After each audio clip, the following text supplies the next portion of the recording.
It's the Locked On Flyers podcast for Thursday, January 25th, your daily dose of Flyers news, analysis, and high quality content that has a lot to talk about related to Danny Briere's press conference yesterday. It's been a busy day and a half. Yeah, we're going to get into the Carter Hart of it all, talk about everything that he had to say about where the team is, where it's going, prospect development. Plus, we are going to do a prospect profile on Hunter McDonald. Your Locked On Flyers, your daily podcast on the Philadelphia Flyers.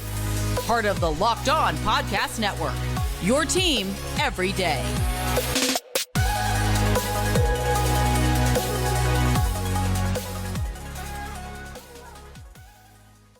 Hey there, and thanks for making Locked On Flyers your first listen every day. I am Rachel Donner. You can find me on the app formerly known as Twitter at @rmiriam. I'm here as always with Russ Cohen, who's on all your favorite social media apps at Sportsology. We are at Locked On Flyers on Instagram, Threads, Blue Sky, and Twitter as well. Today's episode is brought to you by FanDuel. Make every moment more. Right now, new customers get $150 in bonus bets guaranteed when you place a $5 bet. Visit fanduel.com/locked on to get started. You can find us over on YouTube or on the SiriusXM app or anywhere you listen to podcasts. Subscribe to get our latest episode as soon as it's available here on the Locked On Podcast Network, your team every day. Russ, the elephant in the room, so to speak, has been the Carter Hart leave of absence and what that could be related to. And, there's a lot of connecting the dots here in terms of everything else. What we know right now is that a news report came from the Globe and Mail in Canada that London, Ontario police had asked 5 players from the 2018 World Junior Canada team to surrender. There's a ton of information about that case out there. We're putting a link to the story from The Athletic about it that was written by Katie Strang. And I think a co-writer there, just kind of detailing the timeline of it all. We're not going to get into that, but read that article for more context. But what we do know is that in addition to Carter Hart, on Monday, Calgary Flames Dylan Dubé granted a leave of absence. Alex Formanton left his Switzerland team, and the Devils announced that Michael McLeod and Cal Foote are on a leave of absence as well. Right. I mean, you sit on the outside, you look at it, you draw your own conclusion right now because nobody can say anything. The Flyers pretty much said as much. Uh, Things will break at some point, and then we'll see where it's at. We can talk about what the team is like without Carter Hart. We don't know the extended amount of time that might be. I'm expecting it to go, through the break.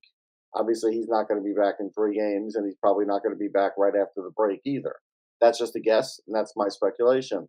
So, based on that, you can put Sam Ersson out in front and say what you want to say that, hey, he's deserved this ice time and everything. But again, he's never had this kind of ice time. And I think where the Flyers are in weird territory is, yes, they're in a playoff position.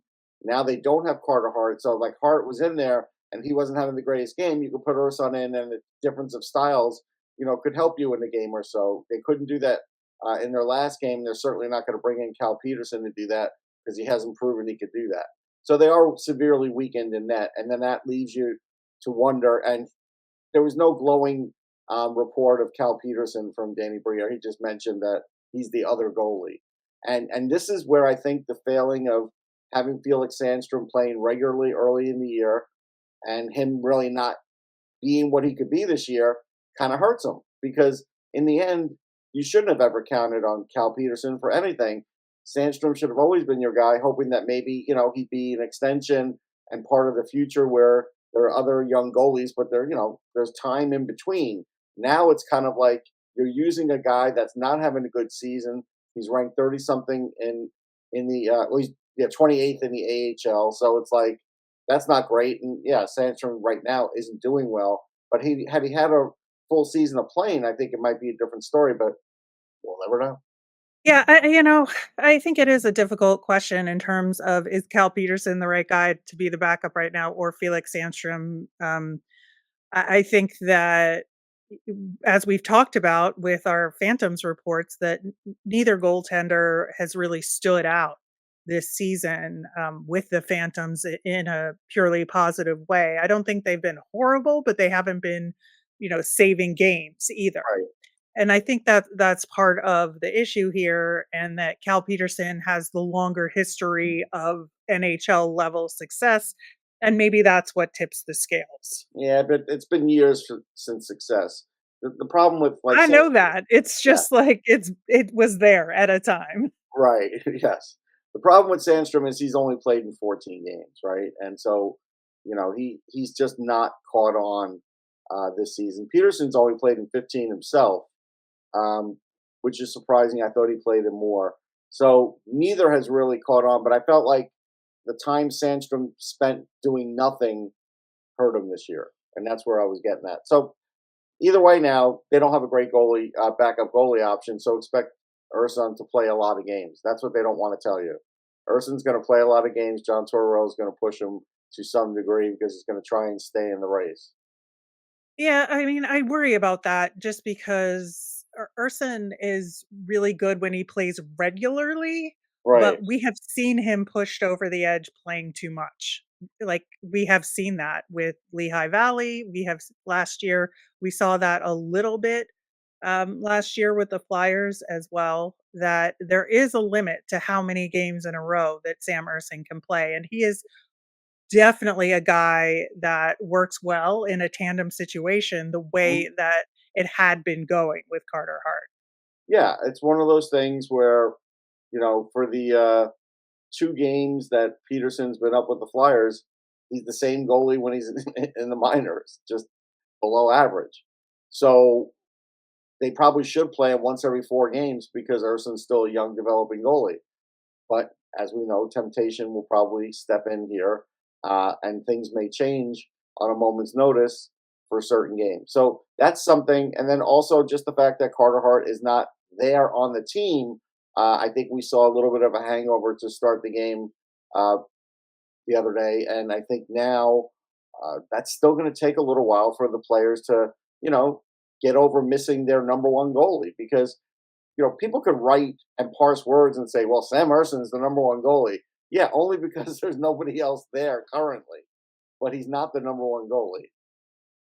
Well, I think that, if you look at what Danny Briere had to say, that he does believe that Sam Ersson has the upside of being a number one goaltender. Down the road. You know, yes, that's exactly where I was going with that. Yes. But not now. But and he also said they have to be careful in putting too much pressure on him that he's a still younger developing goaltender. But that in the long term, he does have the potential to be an NHL number one.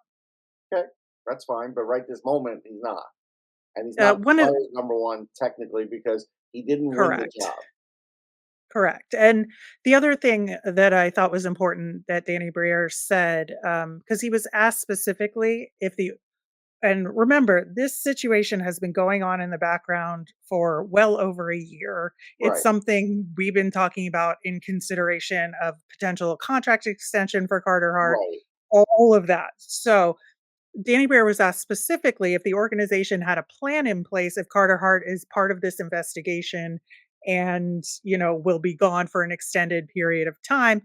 Danny Briere said, I can't answer at this time. We'll be discussing with the league as part of his opening statement that he mentioned, all questions regarding the investigation and report on Hockey Canada should be sent to the league, I mean, essentially. you could look at actions. We all looked at when Urson got a 2-year deal and it raised an eyebrow. It was like, okay. And then just the way everything else had happened, they were bulking up on in net. They could say whatever they want as to why, but I think we know that there is some correlation there. Right. And I think the other thing which you brought up that I want to add to about the players feeling out of sorts with Carter Hart gone, another thing that was in that opening statement that Danny Briere made is that you can't ask players about it either, Right. which totally makes sense. And I'm not saying anybody should ask the players about it, But I think it's just something that as they deal with their day-to-day media availability, it's just going to be hanging there. And that's a lot of Correct. stress on the other players as There is a well, lot just of as a stress matter of because course. now they have to really think about what they say. They got to be very guarded. Um, I still think they could talk about him not being there as a teammate and saying, "Yeah, we miss him." I mean, I think they're allowed to say that. But if you can't say these things outwardly, yeah, it does create stress. Or if they're asked about Sam Ersson's performance in net Right. or Cal Peterson's Right. performance in net, like there's just how do you talk about It's those gonna be things as weird well? now asking some questions for sure. Yeah, yeah. So there's a lot to it. I'm sure there's more to come, but for now, it's no comment from the team, as to be expected. So we'll see what happens there. In the meantime, Danny Briere had a lot more to say Mhm. about other stuff related to the organization, and those are important as well. So we're going to get to them coming up next. The NFL playoffs have been wild, and there's still time to get in on the action with FanDuel, America's #1 sports book. Right now, new customers get 150 in bonus bets guaranteed when you place a $5 bet. That's 150 bucks in bonus bets, win or lose. The app is so easy to use, and there are so many different ways to bet, like live same game parlays, find bets in the new Explore tab, make a parlay in the Parlay Hub. The best way to find popular parlays, and more. Uh, I'm saying go with the. I would just go money line and go with the Ravens. To me, they're the hot team right now. I know Kansas City looks good, but it's just what I'm saying. So visit FanDuel.com/locked on and make your first bet a touchdown. FanDuel, official partner of the NFL. On tomorrow's show, we will be recapping the game against the Red Wings. We're not going to talk about that much to preview it, obviously, because bigger fish to fry on today's episode. But we will break that game down tomorrow and preview the final game before the break versus the Boston Bruins. Talk about alumni weekend. So a whole bunch of stuff to get to on tomorrow's show, assuming no additional news surfaces that we need to discuss. As far as the non Carter Hart related content from Danny Briere's halfway through the season ish press conference, I think that one of the things that he likes to keep focus on is the culture change Hmm. in the organization, and that we've been talking about it, that it is real. And Danny Briere's like, yeah, it's been great. Defying expectations around the league has been fun. The most surprising thing is that he hears constantly that the team is really hard to play against, and we've seen that. That the Flyers put forth an effort, regardless of the score of the game and who they're playing. And I think it's been less of a play to the level of the competition kind of team than it's been in the past. Yeah, it's definitely more competitive. There's no question. The culture is really good. There's no question. The only thing that I bring up with this culture change is how many guys are going to be there in 5 years, like, or even in 4 years. How many of these guys that are going through this culture change? It's a lot of the players that are getting brought up with it are getting on in years, and so there's a certain amount of young players that are feeling the culture change, but not a lot of them. Some of them. Right. And one of the important things I thought that he said was that the Flyers at trade deadline, they have not changed their strategy going into trade deadline from the beginning of the year. They're going to look at the marketplace. He said that several times, that the marketplace will Right. determine, what other teams are looking for and what the deals are on the table, but that they're not going to make trades just to make trades, but they're going to consider moves that will make the team better for the future. And they are not going to move any assets to make a playoff run this year. Still doesn't mean they're not making a trade for a guy with 3 years on his deal and say, well, because the guy's 25, he's going to help us in the future. That's still on the table.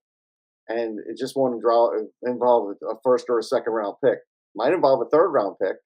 Again, you got to remember when GMs say things, you can't listen to every word and go with it as gospel. So I understand that. Um, we'll see what happens at the actual deadline. Right now, talk is just talk. Yeah, I think that that's fair. And I think his statement that the market will determine is also fair because it Mhm. does depend on what people are looking for, and Sure. do the Flyers have those things to offer? Well, but again, we Um, have to be realistic here. Um, it's easy for a GM to say, "Well, the market wasn't great, so we kept Nick Seeler. Now that we're keeping him, we're going to sign him for 2 years." And the market wasn't great, so we haven't didn't trade this guy. There was a guy named Chuck Fletcher that did that once. That sold yeah, that, that is true. right? That is true. I just have to point that out. Well, I would certainly hope that, they learn that lesson. um, and we'll get some more positive results. But it was good to hear that they're not going to move high picks or Yes, trade assets. That was important to that I say. believe. Yes, Yeah, absolutely. The other thing they were asked about, or that Danny Briere was asked about, that I thought was important was on the 11-7, because we've been talking about it a lot. And he deflected it to, that's a Tortorella question, which, true, fair. Tortorella's the coach and but sets he the can have lineup, an right? opinion on it. Exactly. And that, he kind of went through the logic that we did in terms of what we think the team is thinking with it, right? Right. In terms of looking strictly from a blue line perspective, and that say, well, Zamula deserves to be in the lineup. Risto's stable. Walker and Sealer are good. So who do you sit other than Mark Stahl, which everybody knew it was okay to sit Mark Stahl.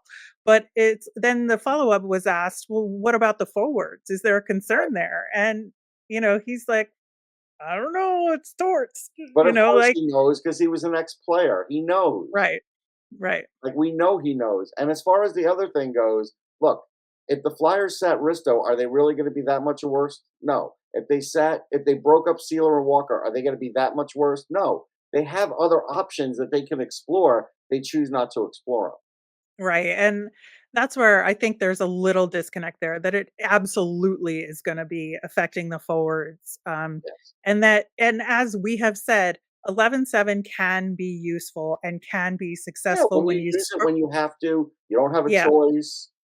I get You it. it or use it sporadically for Right. strategic purposes against a specific team.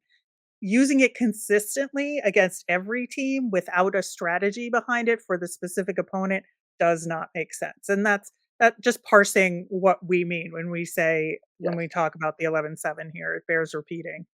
So that was You a whole can't thing dream about that the happened. 11-7 now. They're not good dreams. No.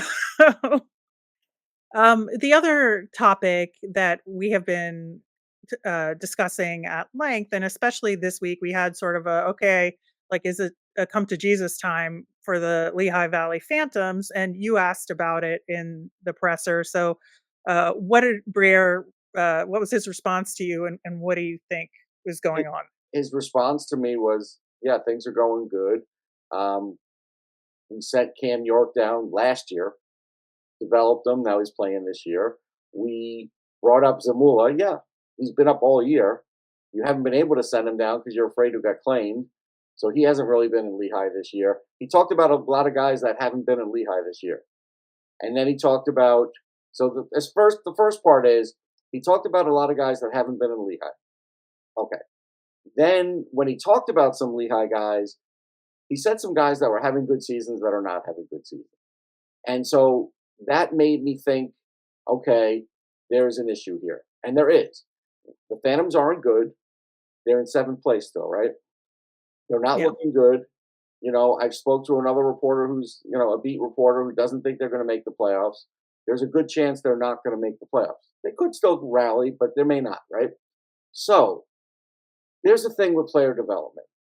Player development is great to talk about, but there's only so much you could show with player development. A lot of it's hidden. A lot of it's training methods. A lot of it is coaching. A lot of it is things that we're not all privy to see all the time, right? So when you see the player development at the NHL level, that's like well advanced into guys' careers. Like Zamula's never getting sent back down to Lehigh. We know no, this. Cam York is never going back to Lehigh. We know this. So Forster's never going back to Lehigh. We pretty much know this, even though he may not be scoring at the rate. So these are all guys that really have not factored into Lehigh all year. So I think that's part of the problem here is that they have to decide when they're going to let younger guys break into this lineup and start playing some minutes, even if it's just 5 games at a time, because there's two things. This is a two-part thing. The first part is players do develop better when there's a playoffs, right? There's no question. But when there is no playoffs, then when you call them up for their cup of coffee for the year, that gives them the extra drive to finish out the season strong, to carry out the plan and everything else. And I feel like there's going to be 2 or 3 really good players that are never going to get a shot at that. And it's not because Danny didn't mention their name. You can't mention everybody's name. I understand that. But I'm just saying that. Now, as far as Bobby Brink, and we did talk about it a lot last episode, he's coming up against the age gap where he has to start producing, or he may end up having to try and prove himself in another organization. And so I understand Danny's thought process, like, hey, nobody's ever going to complain when a guy's in the AHL too long. That's true. But you can complain if a guy has been in the NHL, gets sent down like Wade Allison, and then you may never see them again because they start off a little bit off because they're feeling bad about it, takes them a while to get into it, and then all of a sudden are not having the greatest season. So we forget about Wade Allison. He's like the forgotten guy. We do bring him up on this show, but the Flyers don't talk about him anymore. And he was a part of the Flyers. Yeah. He was, and now he's not. Yeah. Yeah, and I think that even though what he said about wanting to create a cohesive organization and utilizing Lehigh Valley, and that was one of their top goals, and making sure there was some uniformity and making sure that it was a holistic organization, we haven't seen that yet. No. And, it still could happen, but there are concerns now, and we've voiced those And we've concerns. voiced at least 3 or 4 in the last couple of shows, which Yeah. tells me that they still need to work on Lehigh Valley. Yeah. Working on the Flyers is great. That's part of the Yeah. job, but that's part Yeah. of the job. Right. And I think that that's, where we are, is that, 75% of things are better now. And, they're not there yet, but a lot is going right with this team. And we've talked about it. And, Sure, and, but and at the NHL level, and with the marketing and with the communications and with the transparency. yes, all But that is good. But the 75% that you need for player development isn't at the NHL level. It's down correct. below, and it's keeping up with Correct. the guys in juniors and in Russia and all those things. That's a big, big part of it. And so when there's a percentage of it now that we see is not right, that can affect your future. Like Danny said, it could go sideways. Well, this is one way of it going sideways if you never really get a handle on it. That's just one facet. It's got a lot of facets. Yeah, and there's a lot more to talk about on this front. We will continue to do so as we see what happens with the Phantoms, and if the Flyers organization focuses a little more attention there, and maybe makes some changes, or looks at their player development in a slightly different way. In the meantime, one of those potential future prospects, Hunter McDonald, is with Northeastern University right now, a 2022 draft pick, and Keith Jones mentioned him recently, and so we wanted to check in with him, and we will do that coming up next. We're driven by the search for better, but when it comes for hiring, the best way to search for a candidate isn't to search at all. Don't search, match with Indeed. Use Indeed for scheduling, screening, and messaging so you can connect with candidates faster. And Indeed doesn't just help you hire faster. 93% of employees agree Indeed delivers the highest quality matches compared to the other job sites. They leverage over 140 million in qualifications and preferences every day. Indeed's matching engine is constantly learning from your preferences, so the more you use Indeed, the better it gets. Listeners of Locked On Flyers will get a $75 sponsored job credit to get your jobs more visibility at Indeed.com/locked on. Go to Indeed.com/locked on right now and support our show by saying you heard about Indeed on Locked On Flyers. That's Indeed.com/locked on. Terms and conditions apply. Need to hire? You need Indeed. Locked On has launched the first ever national sports 24/7 streaming channel on YouTube. Locked On Sports Today is here for you 24/7, covering the top sports stories of the day with local experts of Locked On, plus our national shows like Locked On NHL. Go to Locked On Sports Today on YouTube and subscribe. So Hunter McDonald, a sixth round draft pick in 2022. He is a left-handed defenseman, and interestingly, in addition to being mentioned by Keith Jones, he was mentioned by Chuck Fletcher in that exit interview he did on 32 Thoughts. So both guys have good feelings about him. Why do you think his name was brought up? Because he's big and he's tough, and I get it. They're looking for that. But you have to be careful not to rush the big and tough like Sam Moran. That's the classic example for the Flyers of big and tough. We got it. We got look what we got. Oh, maybe we don't have it. McDonald's pretty good. McDonald hasn't played a lot of games though in his career. Right. I mean, we're talking about 100 games of USHL or better. So he is a raw talent that's got a long cycle to go through. So the fact that he's only played 8 games this year is rough. He needs to get, even after this year, I still envision him going 2 more years at Northeastern. Then coming into the AHL, see how he does in the AHL, and then maybe he could shake hands with Keith Jones and he's ready. If you try and skip those steps because he's big and tough and you're looking for that toughness, you could run into trouble. And there's plenty of players around the league that have run into trouble, that have skipped steps in just games, just playing enough games at a high level that all of a sudden they're in the NHL and then you get diminishing returns. So I like him. I can talk about things in a minute, like what he needs to work on. But right now, yeah, there's a little something there. But again, you don't want to go with the odds. If I had to tell you the odds of him making it, it's not great because it's a 6th-round pick. But if you do it right, there's a chance, and I do think there's a chance. Yeah, and I think, a lot of extra eyes were on him after Dev Camp this past summer Uh, because he absolutely stood out. And, his bread and butter, being a big physical guy, is defensive right. defenseman kind of duties. He's not an offensive guy at all, so he's never going to put up big Oh, numbers. and his But shot's okay. Like we've talked about, like Sam Moran had a good shot if he was wide open and had like a minute and a half to shoot. But he's right, not going to be a guy. You're right. yeah, and so, he was kinda turning some heads with some of his defensive play that, like, nobody could get past him at camp and stuff, and he is a top pairing defenseman at Northeastern, right now, after coming back from injury. He played, like, I think 1 or 2 games before getting injured, so he's played, like, maybe 6 games since coming back from injury now and has 2 assists at the moment, but again, like, stats, points is not really what we're looking at with him. But the fact that, coming back from injury as a sophomore, being a top pairing defenseman at a quality school like Northeastern, I think is indicative of what people think of his play. Yeah, no question. No question. He's got to deliver on some stuff, though. I think his skating's good. It'll have to get better. That's a normal thing. His strength and all that is good. His passing, I still think he needs work.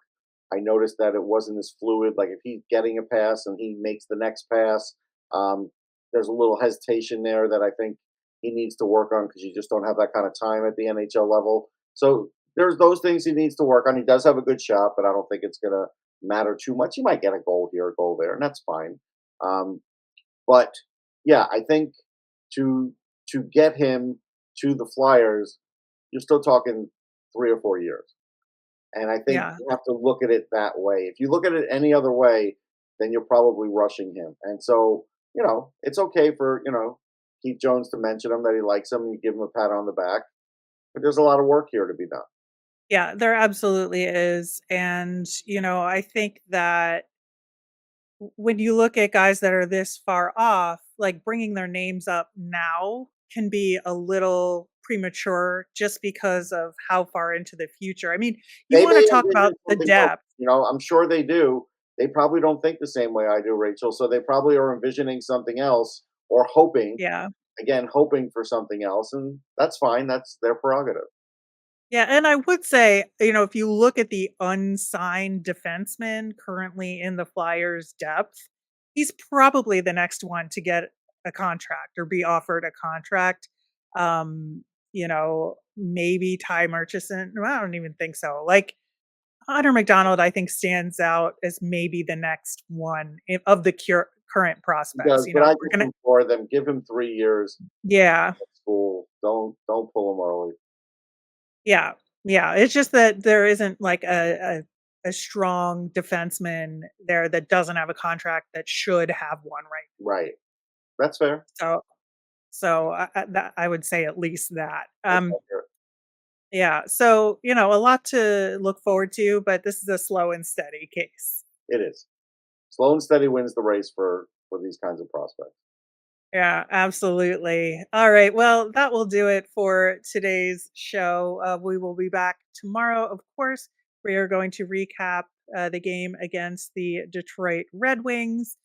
Should any other news break, we'll talk about that as well. And we'll touch on Alumni Weekend and a Flyers Bruins preview.